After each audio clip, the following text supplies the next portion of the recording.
Alright, so after Rome defeats Carthage in the Punic Wars, the Romans are able to expand their empire.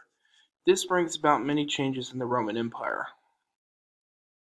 Conquered lands were divided into provinces and ruled by a governor. They also paid a tribute to Rome. A tribute was a tax paid to the Empire of Rome. A nexus of roads were built to connect the Roman Empire together.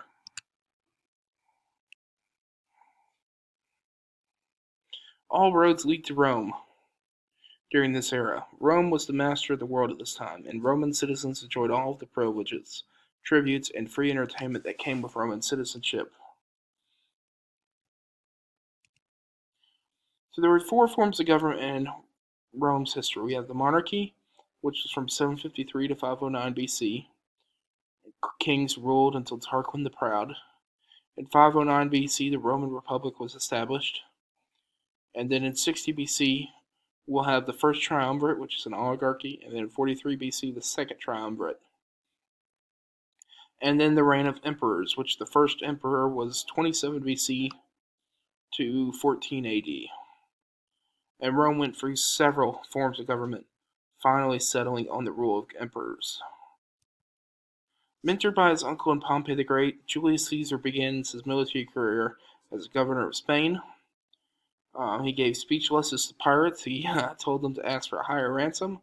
Then he went back and crucified them.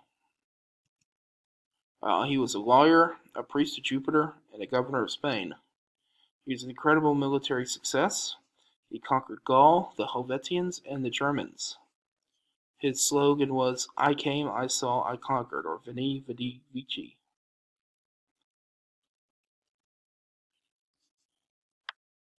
Caesar served as consul and was later a part of the first triumvirate. He shared power with two other men.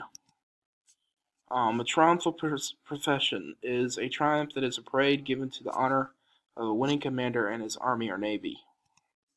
So that these three men shared the power of ruling Rome until the death of Crassus.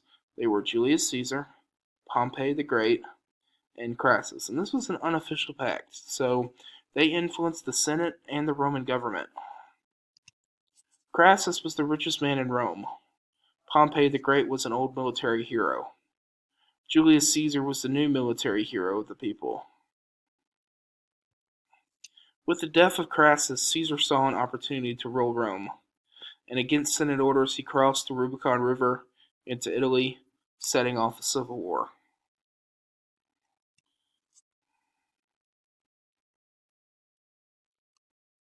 The aging Pompey was asked to defend Rome against Caesar.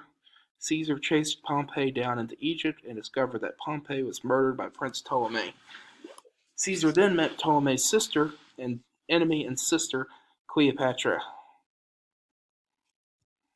Cleopatra was placed on the throne of Egypt by Caesar. They had a son together. Later, Caesar summoned her back to Rome.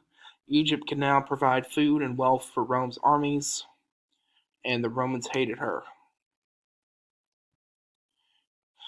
The assassination of Caesar. Senators led by Brutus thought Caesar was trying to re-establish the monarchy. On the Ides of March 1544 BC, they murdered Caesar on his way to the Senate. The assassination of Julius Caesar left a power vacuum and plunged Rome into a civil war. There were three contenders vying for leadership: Caesar's nephew Octavian, Caesar's friend and general Mark Antony, and Lepidus. And so they formed a second triumvirate between the three of them. Octavian eventually forces Lepidus to retire, and Antony left Rome to go down to Egypt to inspect their holdings. Mark Antony, upon arriving in Egypt, met and he ended up marrying Cleopatra. The two made themselves the rulers of Egypt and a portion of the Roman Empire, and they end up challenging the authority of the Roman Empire. Mark Antony and Cleopatra took on Rome and lost to Octavian's forces at the naval battle of Actium, and Rome now has complete control of Egypt. Alright, Octavian Augustus is going to be the first emperor and the greatest of all the Roman emperors. He ruled from 31 BC to 14 AD. As the emperor, his name means exalted one.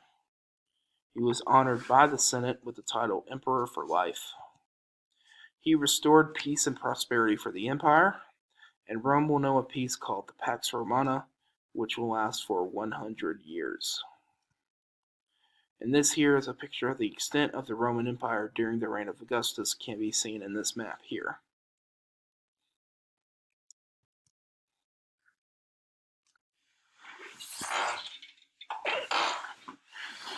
The bad emperors. Okay, a series of terrible emperors ruled after the death of Caesar Augustus. They were Tiberius, Caligula, Claudius, and Nero.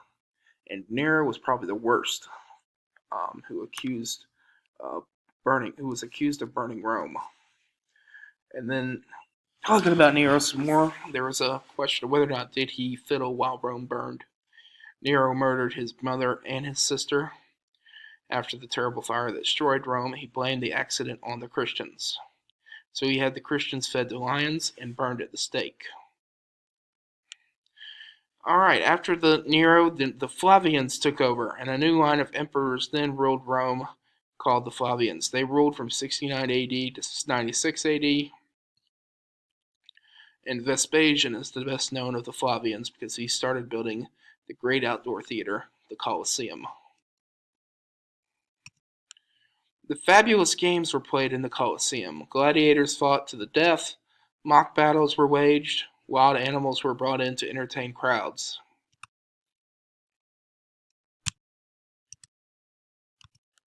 Alright, Roman baths. Romans would combine business, politics, and pleasure by spending their days at elaborate baths and gymnasiums. Roman aqueducts were built, which is a highly advanced waterway system. These aqueducts provided running water, indoor plumbing, and a sewer system that carried waste away from a population of over 1 million people.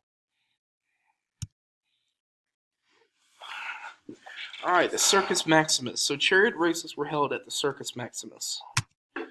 And in 79 AD, Mount Vesuvius erupted, spewing mud, ash, and deadly gases onto the cities of Pompeii and Herculaneum. The two cities were wiped out.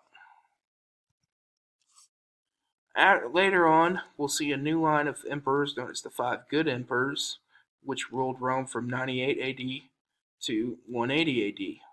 The best of these were Trajan, Hadrian, and Marcus Aurelius. Alright, Hadrian was a general and a great builder. He built Hadrian's Wall and the Roman temple, the Pantheon. Alright, here's the Pantheon, which is a temple dedicated to all the gods, all the Greek gods. The good emperors, Hadrian, Roman Empire at the time, at the time of the empire, Emperor Hadrian.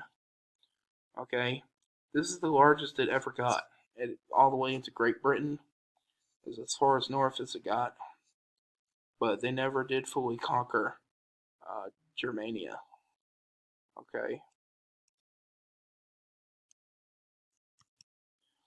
The last of the good emperors was Marcus Aurelius. He was a Stoic, a philosopher who wrote Meditations. His death marked the end of the Pax Romana, the peace of Rome. In 313 AD, we get a new emperor. Constantine will legalize the religion of Christianity. He moves the capital of the Roman Empire to the Bosporus River and names his city after him, called Constantinople. In 476, a German chief, Odoacer, defeated the last Roman emperor, Romulus Augustus. The barbarians were brutal, bringing Europe into the Dark Ages.